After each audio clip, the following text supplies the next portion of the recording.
If you had to leave the audience with, some of the things that you're seeing today, or just a nugget of information, or just a strong piece of advice, what would that look like, Chris? Well, I think patients really feed off. They can tell what we feel about our profession and what we feel about the care we're providing to them. And yes, we've got challenges within the profession. All of healthcare does.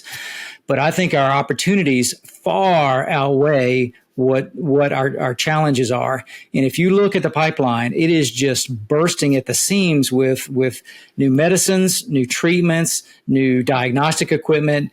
And granted, yeah, even if only a small fraction of these actually make it to market, as past studies have shown, the volume of things is so large that even if that percentage of success holds, it's still going to be a significant number that make it to market. Hi, everyone. Welcome to the Power Hour. I'm Eugene Shatsman, and we've got a great episode for you today. I've been so excited about the feedback I've been getting on some of the featured innovations on the show, so I invited Dr. Chris Wroten to join me today. Some people might call Chris a superhuman. He's a partner and a real leader in a busy practice in Louisiana. He's been the president of the Optometry Association of Louisiana twice.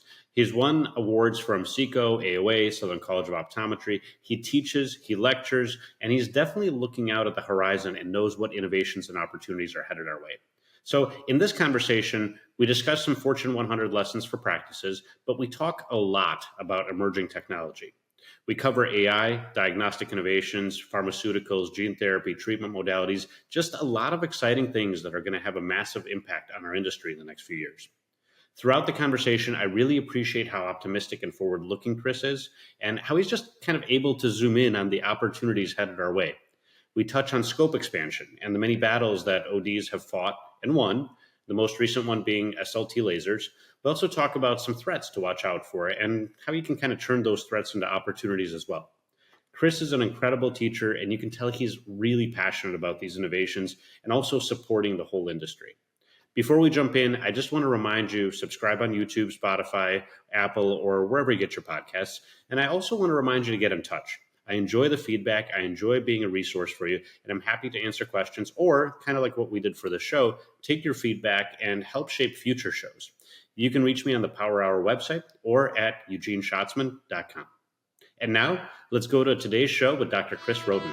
All right, Chris, welcome to the Power Hour. Excited to have you on. Thanks, Eugene. Great to be with you. All right. So I think your experience is unique enough and your background is unique enough, having been outside the industry, that I thought maybe where we start is you just give everybody a quick background of what you did before you got into optometry, and then how you progressed as you evolved as an optometrist.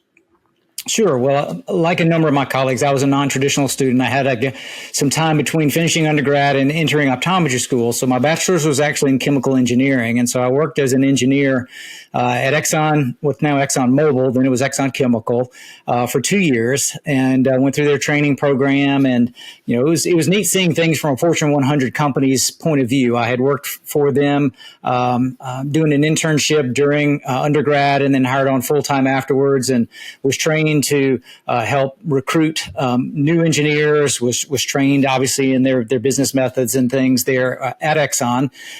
Then decided to go back to optometry school. So I actually resigned my position at Exxon, had to go back and pick up some prerequisites in undergrad on the biological sciences that I didn't have to have from an engineering degree. And so while I was doing that, I took a position as a high school basketball coach and as a high school chemistry teacher. And so I got to see a little bit of a classroom type setting, which was certainly unique, and went through some training there at the school that I was at, and coaching and learning how to, manage a classroom and chase cats and herd cats and everything else that goes on with being in the classroom.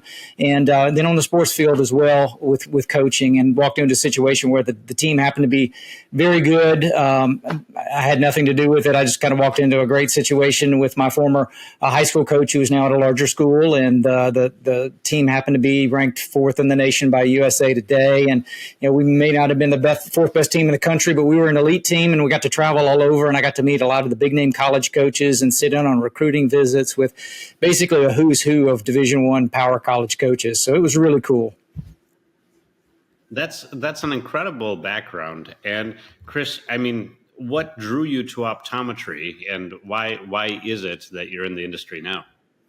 Well, I guess like many of us, I'm blind as a bat with my contacts, and so I was in and out of my optometrist's office from a very young age, and I remember the impact that it had on me, being an 8 diopter myope and having super thick glasses and not wearing them, and being an athlete and suffering in school, not being able to see the board just because I was so self conscious in junior high, not wanting to wear those really thick glasses. And so when I was fitting my first pair of contacts, it was life changing for me. I mean, literally, it allowed me to see what I needed to in school so I could excel academically.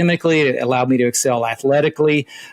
Certainly lifted my, my self confidence to a different level, far beyond where it was before. And so that was always kind of in the back of my mind that, hey, I really like that aspect of the biological sciences and being able to make a difference in people's lives. And I knew the difference that my optometrist made in my life. And so, being in a Fortune 100 company was great. I enjoyed the training, but it also drove home to me as well that I wanted to be my own boss. And so optometry gave me the opportunity to do all of that. I was able to provide care, meet a need, have a fulfilling career, and at the same time be my own boss and kind of be in control the way that I wanted to run my business and my practice. And so it was really a great fit for me.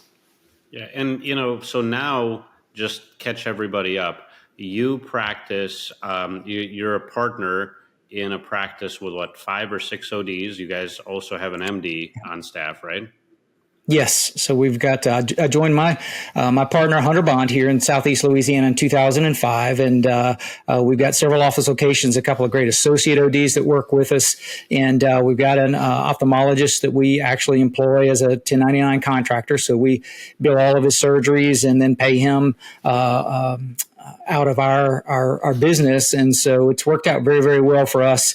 We stay fairly busy. We've got 2 retinal specialists as well that lease office space from us a half a day a week to provide care to our patients, especially in our more rural office locations where travel is definitely a challenge. Mm-hmm. And you teach and you speak and you're, and I think you're very active in the AOA. What do you tap dance? No, I don't sing or dance very well. So I know my lane and I try to stay in it. So, I guess to start the conversation, I guess I'm curious from your perspective, having been in a Fortune 100 company and now managing an office and managing a pretty sizable office. What is your perspective on what some of the challenges are inside of an office and how we should be handling them? Well, I definitely think for me personally, it was a great benefit having been at Exxon and going through the human resources department and seeing the benefits that were offered and having a human resources manual that I was able to take home with me after I left Exxon and kind of use that to further bolster the one that we already had at our practice at the time. But seeing the way the business was run, the way that we had to make sure that we crossed all of our T's and dotted all of our I's, and some of the procedures and protocols and things that were in place certainly translated very well into our optometry practice, even though the business was different, oil and gas versus optometry. And so I guess coming at it maybe from a little bit different perspective than if I'd gone straight through school, straight into optometry, it maybe gives me a little bit of a different perspective on things. And perhaps some of that's the engineering background as well. Engineers are not our favorite patients in general in optometry because they're the most difficult to deal with. But I saw the light and I left the engineering. So colleagues don't hold that against me. But certainly I wouldn't trade the training I received in my engineering degree and then what I got in industry as well for, I think, how it's helped me transition into private practice ownership and running a business and understanding some of the nuances of it that maybe we don't get taught in school just because there's not enough time to cover everything. So talk a little bit about yourself and the kind of leadership lessons you learned first outside the industry and then as you were building your own practice and as you kind of joined your partner. Yeah, it's well, that's a big question. I've certainly made many mistakes along the way at every stage and tried to learn from those. And, it's one of the things I was heavily involved with when I was outside the industry at Exxon was in our budgeting and forecasting. And that's certainly something that probably, as I've talked to colleagues and friends over the years, is perhaps a challenge that we don't learn a lot about. Sure. It's one thing to come up with a budget. It's also something else to do a forecast. And we were there at Exxon every year. We had to forecast what we thought the unit that I was on was going to be able to do, how much we were going to be able to manufacture. Did we have a scheduled turnaround? We were going to be down for 40 days. And so we had to account for that, and we had to figure out how we were going to increase production to make up for that. And what do we think was a legitimate number that we could produce at the end of the year? And then our budget was built on that to begin with. So our budget was based on our forecast. And I've certainly talked to some colleagues and seen friends perhaps try to just do a budget and forget the forecasting piece. And so, or that's forecasting perhaps a slight drop in our Medicare reimbursements and how that's going to impact, the income side of things as well as the expense side of things. And so, I think from a numbers standpoint, that was certainly one of the biggest things that was able to kind of bring forward with me from Exxon was a forecasting and budgeting process that went hand in hand together. If we know that we're going to have somebody who's out for an extended period of time ahead of time, perhaps it's a big anniversary year and they're going to take a 2-week cruise, one of our doctors. And so we can forecast and prepare for being out that time, and cash flow can be adjusted. We can put some extra money aside earlier in the year to get us through that particular time. Or if we know that there's going to be something coming up that is going to be a challenge, it's easier to plan for that. And that process really can be very, very useful from a business owner's perspective. Obviously, in attaining that. As far as other leadership, did it impact your growth in your practice, it being able to forecast accurately? I don't think there's any doubt. We were able to kind of forecast what we thought we were going to be able to produce, maybe a 5% growth in patients, and we knew what we made per patient, so we were able to then factor that in, and it was definitely extremely useful in helping us grow. As we brought in new associates, we could forecast, all right, we're going to hit this level of production. We're going to have this amount of net income to be able to justify bringing someone else on and taking on their additional salary, their benefits package, those types of things, and really made for a fairly smooth transition. There's always that transition when you bring an associate on, where typically the first year that new associate may not pay for themselves. There may be a little bit of a loss. You've got to kind of forecast for that. Year 2 should be at least break even. And year 3, certainly the associate should pay the more into the practice than what they take out to kind of overcome that. And then things should continue to move forward from there. At least that's what our experience has been here.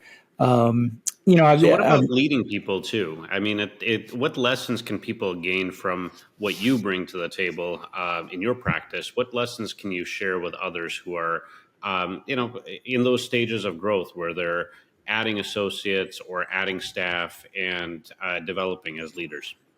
Well, clearly, communication within any organization is always the biggest challenge, and having a clear mission, a clear vision, adhering to that, making sure that communication within the organization, top down and bottom up, is really, really key, I think, to any successful organization. And there's numerous instances of that. I get a chance to speak some on what's new and what's coming in eye care, and that's a topic that's always been exciting for me, is to see the horizon and maybe what's coming. And I think Netflix is a great example of kind of surveying the future. I'm not a futurist, don't necessarily believe in futurists. They tend to make bold projections that oftentimes don't necessarily happen. But I think Mark Randolph with Netflix, the original CEO for the company, probably said it best: nobody knows anything. And he was referring really to major motion pictures in Hollywood. And that's a saying that's very common in Hollywood. We've all seen the big blockbusters come out, multi-million-dollar budgets, and they flop. And then you've got, the small budget $250,000 movie that is a huge hit and is much more profitable than the big budget movie that was the sure hit according to Hollywood. And same thing we see with the NFL draft that happened last month, right? I mean, all the AI, all the research that goes into drafting college football players and who's going to be the next great quarterback, next great defensive end, and yet there's flop after flop after flop. And so nobody really knows anything. So I think the key is positioning yourself and your business to take advantage of things that may happen. And that involves being aware of what's out there, what's maybe coming down the pipeline, and positioning your organization so that you can take advantage of those things should they actually make it to market and be a game changer. Yeah, and so we're going to talk about those in just a second. I do want to talk about Netflix for just 1 second, because did you subscribe to the kiosks, or sorry, to the mail in So the mail-in CD or DVDs, whatever, the DVDs it was back in a the day? huge hit back in the day. Absolutely. And it was groundbreaking. Well, it was, right, because previously you'd have to go and rent. I mean, for those of us who remember, and I hope that many people still do, that you'd go to a place called Blockbuster, which at the time was Yep. it was a huge business. It was I think they had thousands of locations Yep. in lots of different countries, and Blockbuster dug their heels into their model and said, no, the stores are the way to go. And Netflix came out with the first disruption was, okay, you're going to pay whatever it is, $10 a month, and you get to mail, back and forth at the glacial speed of snail mail. You get to get as many DVDs as you absolutely want. And so, just 3 at a time. Right. And then that was the first disruption. And then quickly, I think over the course of the recession, actually 2008, 2009, Yeah. they saw something on the horizon, and they said, you know what, we're going to try this little streaming thing, because that may be good, may be bad, but it might save people some money instead of having to ship stuff back and forth. And that's, it's kind of a really interesting spot where, Netflix really flourished when Blockbuster dug their heels in and said, we're going to do things the old way. And then, and as a result, ended up really kind of going out of business several years later. Yeah, you're probably aware, but the listeners may not be. But Netflix actually was founded on DVD sales and rentals before a single DVD player was available for sale in the United States. One of the Reed Hastings, one of the founders, had seen a blurb in a professional publication that he was reading about this new technology in Asia, in Japan. And Japan was the only place you could buy a DVD player. It was the only place you could buy a DVD movie when they founded their company. So they took a big risk in doing that. And obviously it paid off hugely for them. But that's a great example of being aware of what's out, what's coming, and positioning your organization, your business to be able to take advantage of that. And they were game changers. They innovated, but they didn't stay stuck where they were either. As you said, they moved into streaming. They moved into production content. I mean, I think they're the second largest production and entertainment company in the entire world now. So they didn't stay put with just mail order DVDs and subscription service and everything else. They moved to streaming and production, and now they're into gaming and international production. So it's certainly a wonderful recipe for us to follow. Well, so then with that, let's get into what is on the horizon from your vantage point in the optometric space. Let's take these things one at a time. Well, obviously the hot button of the day, and you use it daily, and we're an early adopter in marketing with AI. So artificial intelligence is a big buzzword. There's certainly those within healthcare, not just in optometry or eye care, but in all of healthcare who fear it. It's obviously a big unknown. But I think, as you've seen, it can be a tremendous tool. AI will allow us to look at massive amounts of data and process it for us. And I think we will still definitely have a role. I don't see it replacing us. Back in the early 70s, there was the fear that this new invention called an autorefractor was going to put every optometrist out of business, and that didn't happen. Mm-hmm. It ended up being a tool that we can use in our practices. It made us more efficient. It actually, sped up our refractive process a little bit. We were able to incorporate it in the office. I think AI is going to be the same thing. And so especially when it comes to diagnosing disease and matching patients' diseases up with what's the best treatments, genetics, genetic testing, and matching up, who's got a certain genotype of glaucoma and who's going to benefit most from a prostaglandin analog or an SLT surgery or a MIG surgery or the whole host of things that are out there. I think that's where AI has its biggest opportunity for us, is as an adjunct for us, kind of moving forward. And you can certainly share your experience with AI. You're an expert in the AI of marketing, but I definitely think AI is poised to really help transform the care we provide in optometry. So you see it as a diagnostic assist, and as a way to help support the diagnostic process, and maybe paired with some technology to do that. Absolutely. And, I think it may be an assist with a manifest refraction. It may be an assist with a diagnosis, an assist with a treatment plan, making us more accurate in what we are able to offer to patients. And so, I'm excited about AI. It certainly has the potential to be abused. And that's one of our jobs in organized optometry. That's what the AOA, our state associations, are out there doing, is trying to make sure that everything out there that's a tool is vetted and it's going to be safe for patients and it's going to not endanger patient care. Standard of care is going to be upheld. But I think it really does stand to help us provide better care more efficiently down the road. Well, and I think efficient patient selection is an opportunity as well. Our listeners have heard me talk previously about some AI applications that we've been working on. One that I'm pretty excited about that I recently seen some of the latest results is, if you take your patient database and you put it into essentially a HIPAA compliant data cube where no access whatever, you can just kind of ask questions about it. You can let you can ask the AI questions about your data. You can start answering really difficult questions that normally are kind of stump us. And some of those questions are: what is the lifetime value of your patients?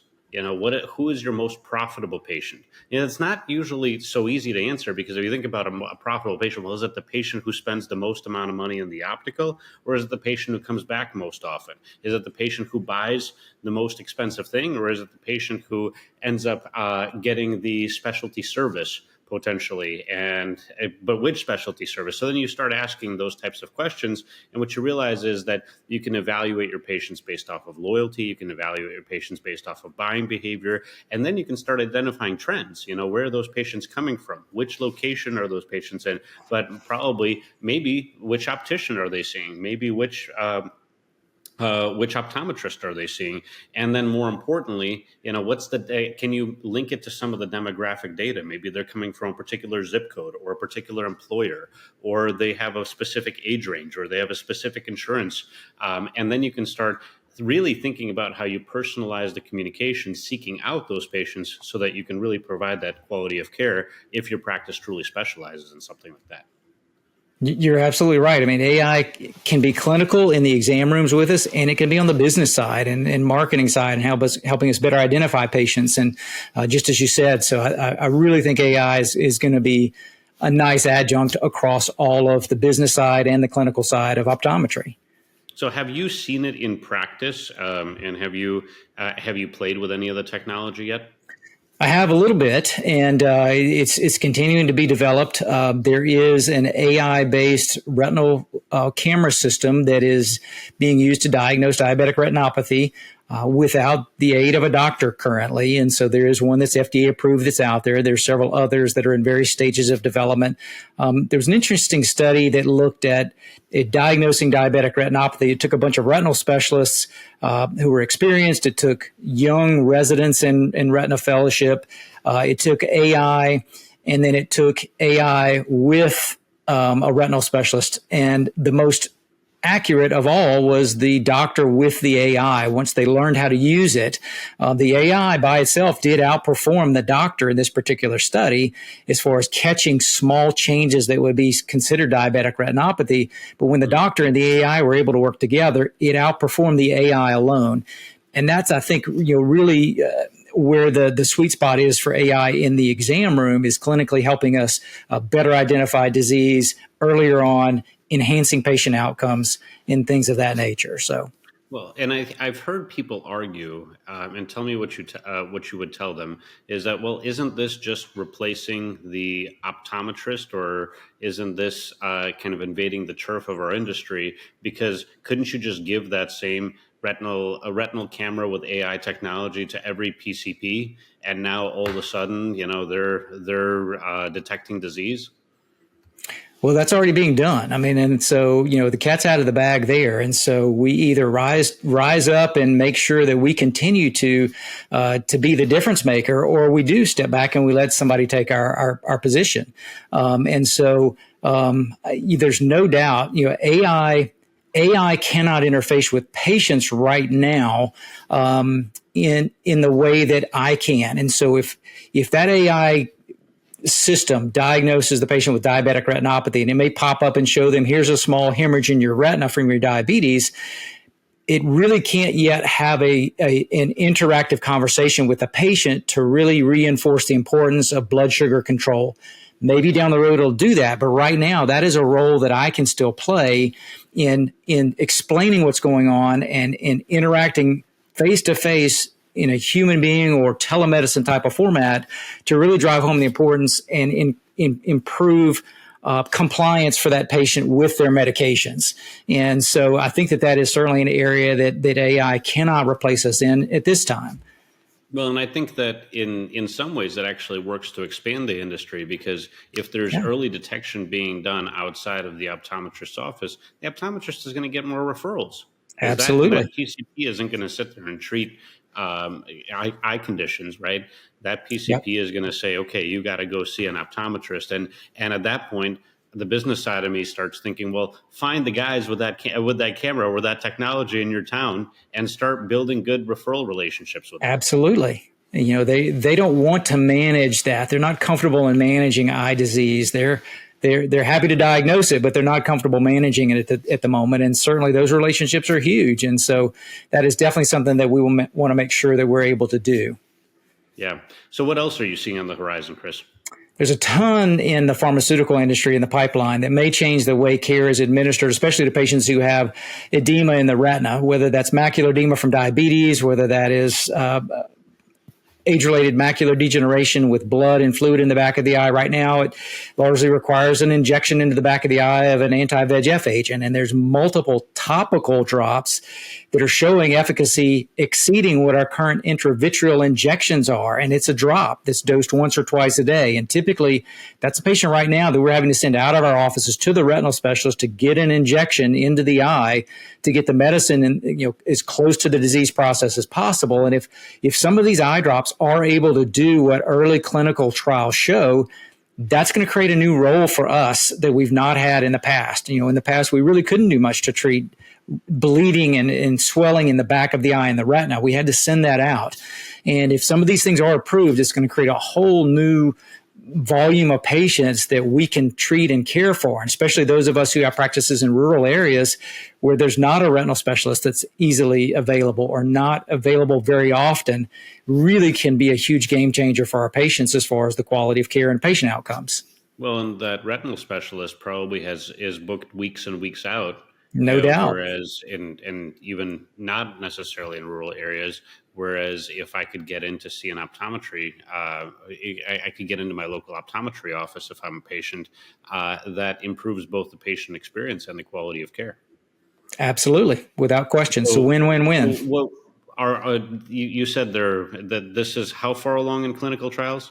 Clinical stage 2 and stage 3. So phase 2 and phase 3 trials right now. And so, it could be within the next 5 to 10 years. A couple of these products are already approved and in use in Asia. And so we're not talking about things that aren't already being used elsewhere in the world on human beings. It's beyond lab rats. It's beyond, lab monkeys. It's actually now being used in humans in Asia and several other places around the world. So really exciting to see.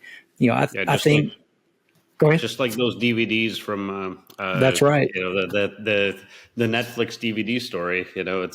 It's starting in slightly more innovative parts of the world, but it's creating an opportunity for those that can look beyond the horizon of the day-to-day patient care. Absolutely. And I think gene therapy and cell therapy, stem cells, that's just another huge area of research right now. And the eye is front and center with most of the research because it's a self-contained system that researchers can get access to very easily. They can monitor what's going on there. And so, we're seeing the very first FDA-approved gene therapy in all of medicine for any inherited condition was Luxturna for an inherited retinal condition. So it was an eye condition. And so that was the very first one the FDA ever approved as far as a gene therapy. And there's multiple gene therapies being looked at to actually cure disease, cure macular degeneration, cure diabetic retinopathy, to cure glaucoma. And so if those end up being successful, we're talking about huge game changers there too. And the way some of these are being delivered may not even require an injection of the material into the back of the eye. Again, increasing our ability to provide that directly to patients moving forward. Yeah, I was going to ask what modalities you could possibly have for gene therapy. Yeah, it's massive. Most of what's out there right now that's further along in clinical trials is actually either intravitreal injection or subretinal. So some of the gene therapy companies have had a hard time putting medicine into the back of the eye and it passing through internal limiting membrane from the vitreous into the retina. And so some are bypassing the vitreous and actually going directly under the retina to deliver the DNA, the genetic encoded material. But there is a company that is developing one does not require an injection. It basically uses electrotransfection is what they refer to it as, but it basically uses electrical current to drive the DNA plasmids into the ciliary muscle of the eye just by holding a probe to the outer part of the white of the eye where the limbus and the sclera meet. And so in initial trials, it is showing efficacy lasting 8, 9, 10 months in the very, very early trials. So it may not even require an injection into the back of the eye to get the material where it needs to go. And that particular one is for the treatment of what? Well, it's not a treatment per se of any one thing. It is actually it's a modality. It is it's the device to provide care for treatment of uveitis, for potentially glaucoma, for AMD, for diabetic retinopathy. So there's a host of things that could be used for once the genetic encoded material is available, but all of it can use this particular system. Got it. That's interesting. So, I'm going to ask you to be a futurist for a moment. When do you potentially see something like that coming on the market? Well, nothing happens as fast as we would think, and especially when it comes to gene therapy and cell therapy. Most of the researchers, the FDA tends to be very slow with major change like this. They want to make certain that, if somebody's administered a gene therapy, they're not going to grow a second nose or, something unusual down the road. So it typically goes fairly slowly. I would imagine, though, within the next decade, we'll certainly have a couple of other FDA approvals in eye care for gene therapies and some new stem cell therapies, what's now referred more generally as cell therapy, which, that's a little different. The gene therapy actually involves putting genetic code into the eye or into the body to cause either reduction of disease-causing proteins, to increase the number of disease-fighting proteins, or to cause the eye or the body to make proteins that it's not currently making that would be beneficial, whereas cell therapy involves injecting live cells into the body. Those cells could be harvested from the patient's own body.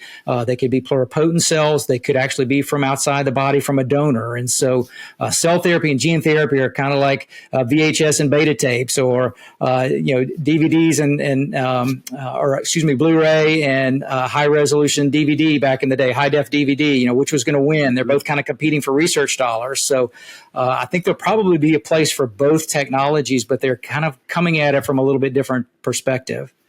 Yeah. So it's interesting that you see this on the horizon as an opportunity to continue to expand the industry, right? Anything else that you see that is that's a big driving force in expanding the optometric space and could potentially be a huge, really kind of a game changer for us in the future? Well, there's no doubt we're seeing the AOA and our state associations be very active in successfully expanding our scope of practice at the state level to allow us to do what we're trained to do. And that's whether that's lasers, other types of procedures, things that we couldn't do 10, 15, 20 years ago, even though we were trained to do it in school, even though we were already managing and making clinical decisions on when it needed to be done. We were just having to send it out to the ophthalmologist. Many of us were already co-managing, so we were taking care of the patient from day one after the procedure had been done. We were managing any complications that may arise. So we already had all that experience, and now we're actually able to do it. So I think we're up to 11 or 12 states that can now do have laser privileges. We just saw the first FDA approval at the end of 2023 for a new SLT laser for glaucoma that doesn't even require a gonio lens to be put on the eye. I had a chance to try that laser out as part of the approval process, which is really cool. A couple of ODs, Nate Lighthizer and I got a chance to kind of play with it a little bit. And that's a potential game changer because it literally, you line the patient up and you basically push a button, and in seconds, it actually does the procedure for you without you having to do anything other than monitor it. So it is much faster and more efficient than our current SLT surgeries for glaucoma. Multiple studies are showing that outcomes are way better for patients who have SLT done versus those who are on our current gold standard of administering eye drops to treat glaucoma, because patients miss despite their best efforts. They're sometimes not compliant. There's a cost associated with that. So long-term outcomes with glaucoma have been proven in several studies so far to be better with SLT. And now we've got a new laser that is super, super simple to do and is certainly within our wheelhouse. So I think as we continue to see an expansion of scope within the profession as well, that is going to position us to be able to take advantage of these new therapies, whether that is new lasers, whether that's new gene therapies, whether that's, new other injectable medications that we can do. So, and it's fascinated me because I have met some folks in various ranks of leadership and the various affiliates of the AOA. And I think everybody talks about expansion of scope in some capacity. The process for it, I think, is fascinating. It's truly one of those, it's a political quagmire, and yet you're going out and to prove it. Talk a little bit about, for our listeners, what it really takes to expand scope in optometry and all the hard work that these people are doing. Well, it takes a ton of grassroots, and there's a lot of sacrifice involved with that. I mean, it's resources, it's time, it's getting to know a legislator. If I sit down with my legislator and explain to them, I'm trained to do this procedure, I can safely do it, I can effectively do it, I know how to manage the complications. But then an MD sits down and speaks with them, and I don't have a relationship with that legislator, and they don't have a relationship with the MD either. They're naturally going to give the benefit of the doubt to the MD because of the credential that's behind their name and the familiarity that's with that over hundreds of years versus our relatively still young profession that's been around for a little over 100 years. And so having a relationship personally in which that legislator trusts you and they know that you're not going to be lying to them when it comes to tomato versus tomato, potato versus potato, and who are they going to believe, and understanding that and getting them in our offices.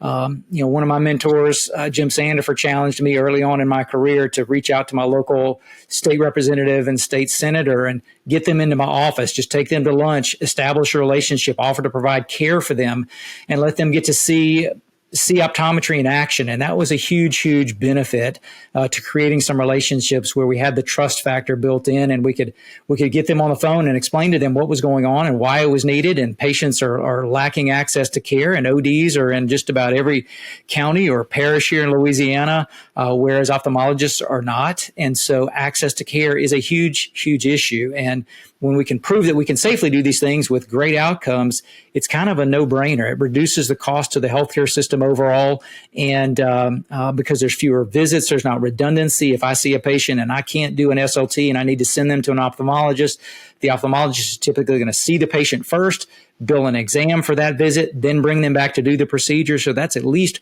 one extra visit, not to mention the cost and the time for the patient to actually go and get that other examination done. When we can certainly do that. There's not an OD out there who can't do SLT or who can't do a YAG capsulotomy. It just takes a little bit of training and expertise that they already have. Yeah. So, why does, and by the way, the states that have passed this, so you said it's 12 states where optometrists have laser privileges. What's the commonality between those states? Is it certain political affiliations? Is it rural versus urban? What's the commonality that you typically see with the states that have passed it? I don't think there's any doubt. The biggest thing is the camaraderie within those states, and not that other states don't have camaraderie as well, but a very strong state association where people go and they bounce ideas off of one another. They're a team. They're not just out in practice by themselves, but they're part of a bigger team, and they understand it. They're willing to make the commitment. They're willing to make sacrifices of time and resources and money to PACs for donations to again continue to reach out and make a difference. And so there's no doubt that the states that typically have the best scope have the highest participation in market share in their state associations. And it mirrors one another almost exactly. And so states that have lower participation, lower market share, tend to have a harder time getting things done. The bigger states in general also have a little bit of a harder time just because of the numbers. There's more opposition in those larger states, big state versus a smaller state. In access, the access argument is definitely stronger in a smaller state that's more rural. And so we certainly see the smaller, more rural states seeming to be a little bit more effective in getting the early start to this. But we've reached critical mass, and it's just a matter of time until all states have this. This is just like in the early 70s when it came to diagnostic agents and then therapeutic agents in the 80s and 90s. It's just a matter of time. It's inevitable, and it just makes sense. Well, but what's the argument that is put up against this? Why would you say no to the optometric community to say no? You can't. Well, it's a turf battle, and organized ophthalmology, organized medicine is on record that they don't want any non-MD profession to expand their scope. And so they would like to keep things the way it is. They want to be in charge of everything and have everything be under their purview. And so when it comes to merit is on our side with all of these arguments, but merit doesn't always carry the day with politics. A lot of times it's relationships, and lack of relationships can sometimes be a big stonewall to that. And so, but I mean, there's obviously some level of business component to it, right? But on the other side, many ophthalmologist offices, they would prefer to see patients for surgery rather than, for some of these laser procedures. And I think that the reality is that, who are the types of patients they want to see, and is it really, and it's continuously going to be an expanding pot as our population continues to age. So it just makes sense for the patient experience, and also in so many ways to benefit everybody's business, right? Absolutely. There's no doubt ophthalmology is not increasing the number of ophthalmology residency positions. Those have been stagnant for 2 decades. They're not forecast to increase at all. We're seeing ophthalmologists retire, and yet we still have the baby boomer population that's going to expand massively the number of patients that need cataract surgery over the next 10, 20 years. Right. It's going to be an all-time high ever. And so, the best ophthalmologists, the best cataract surgeons are going to be booked out for extended periods of time. And so for us to be able to do and provide that care that takes that off of their plate is I think, really going to be a win-win. The challenge will be for those ophthalmologists that may not be the cream of the crop and may not be staying super, super busy. That's where there's more overlap potentially with a medically oriented optometrist and a more less surgically oriented ophthalmologist. And that's where the turf battle typically comes in. So is that what you see as the biggest threat to optometry now, or is there something else? I think there's a couple of things. Number one, I think if any piece of my current book of business, if you want to refer to it as that's probably most at risk with AI and some of the technologies that are out there, would be subjective refraction. There could come a point in time where an AI-based assistant could walk a patient through a manifest refraction and do just as good a job as I could at coming up with a contact lens prescription or a glasses prescription for a patient.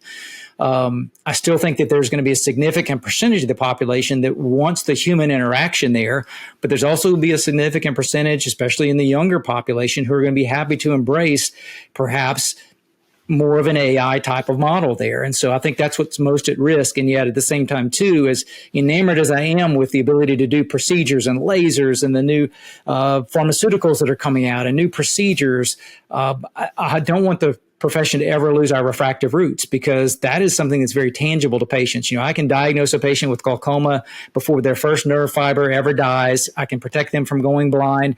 But if I get their glasses prescription wrong, they think I'm a bad eye doctor, because that's a very tangible thing that they place a high level of importance on. And so that is where our roots are. And so if we ever give that up, the refractive expertise, somebody else is going to come in and take that. And while there may be some risk associated with that with AI, we still need to maintain that while we continue to expand scope and do the natural evolution of the profession into more medically based eye care. But I think that's probably the single piece that's most at risk, is if I had a practice that was solely refractive only, I think just surveying the landscape, that's something that's at risk, and would encourage any of my colleagues who are in that situation where 95% of your book of business is coming from glasses and contact lens sales. You better be really, really good at it and have a patient experience that is exceptional, or else some of that could begin to erode away. Not 100% of it would ever go away, but I think a significant percentage of it could be at risk. Yeah, that's such an important part is, and listeners have heard me talk about this a little bit before, but I really do believe that we are in the experience economy and a trust economy right now. We've gone from a world in which people were marketed to through interruption. And so, they kind of needed to see something multiple times and that kind of thing. We've gone to a whole world where people then expected intent, right? I express an intent and somebody caters to that intent. But now technology is replacing some of this stuff, right? There's so much patients. I read this just recently that something like 50% of patients prefer virtual visits for general doctor visits. Well, it feels a little foreign to me because I get frustrated with my PCP if he, tries to rush the exam and, doesn't do the full thing and doesn't do the every single part of the exam that I would expect. But there's lots of people who would prefer to say, you know what, I'm going to do that physical virtually.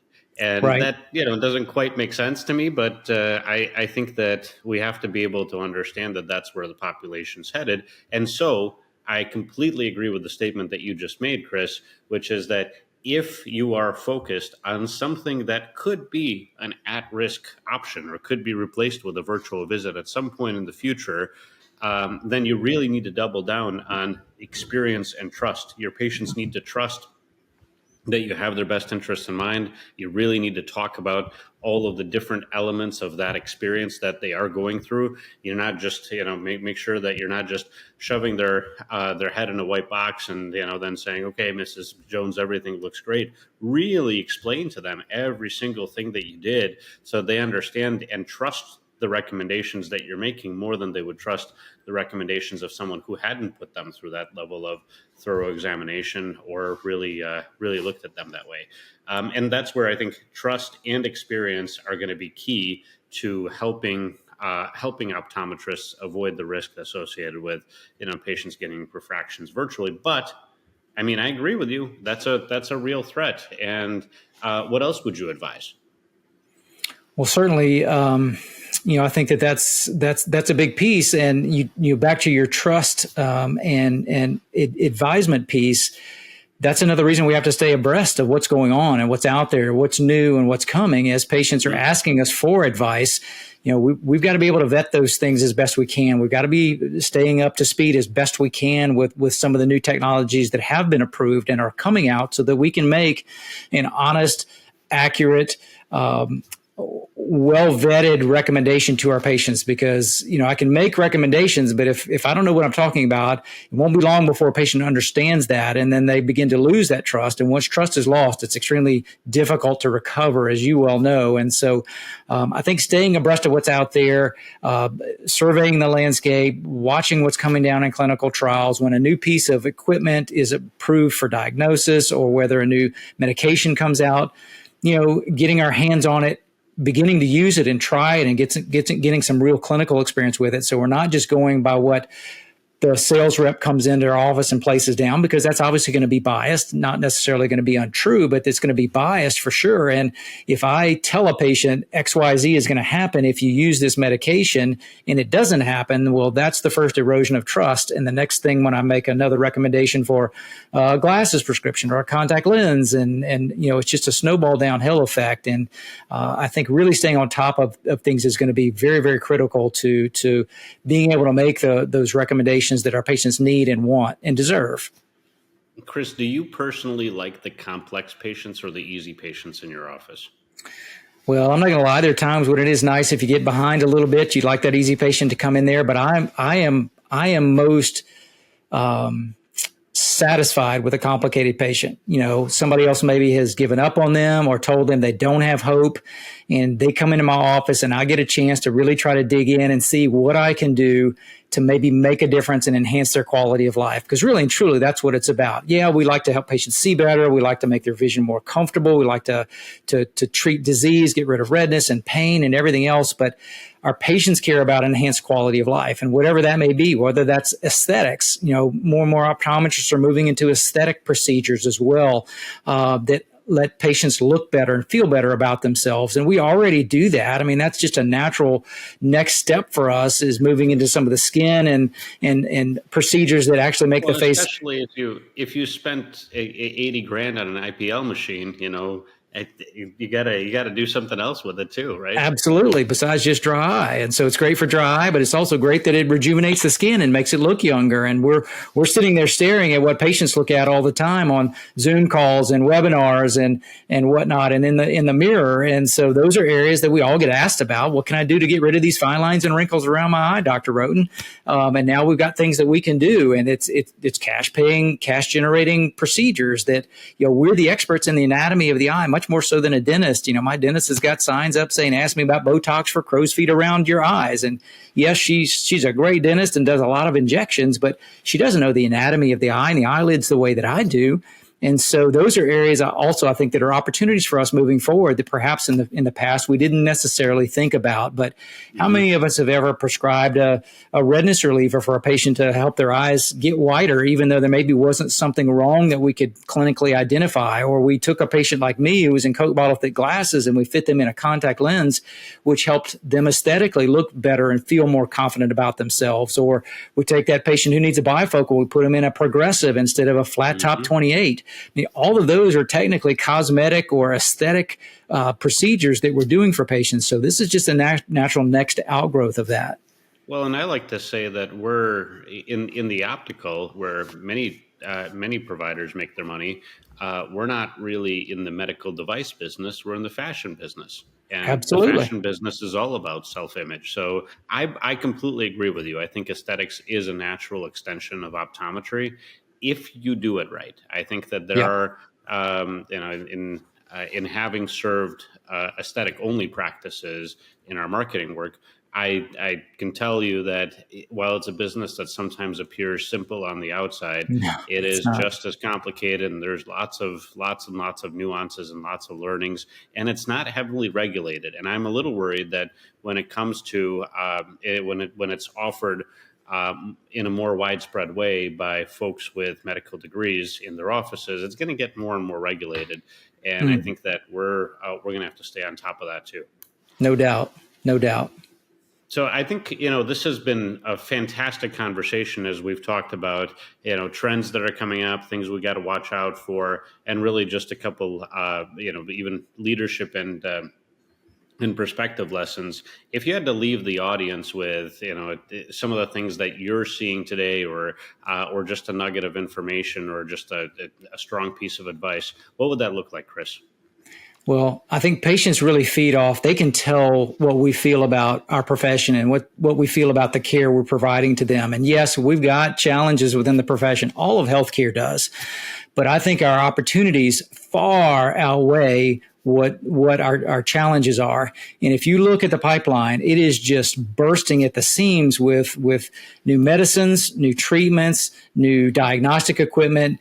And granted, even if only a small fraction of these actually make it to market, as past studies have shown, the volume of things is so large that even if that percentage of success holds, it's still going to be a significant number that make it to market. And so I'm most excited about the new things that we're going to be able to bring to patients that we can't today. To be actually able to cure chronic disease, cure chronic eye disease is something, a day that I look forward to, and I didn't know if I'd ever see it in my practice. And so, yes, we've got some challenges, but we don't need to be Debbie Downers and think the sky's falling, because that's going to bleed out into patients. They're going to be able to tell that. That's going to bleed into our staff, and morale will continue to go down. And if you haven't had a chance just to look and see what's coming out there and the things that we're going to be able to offer to our patients, that'll lift your spirits and it'll encourage you. You can encourage your staff with that. And it really, I think, is going to create a great opportunity for us to cement our place in the greater healthcare field.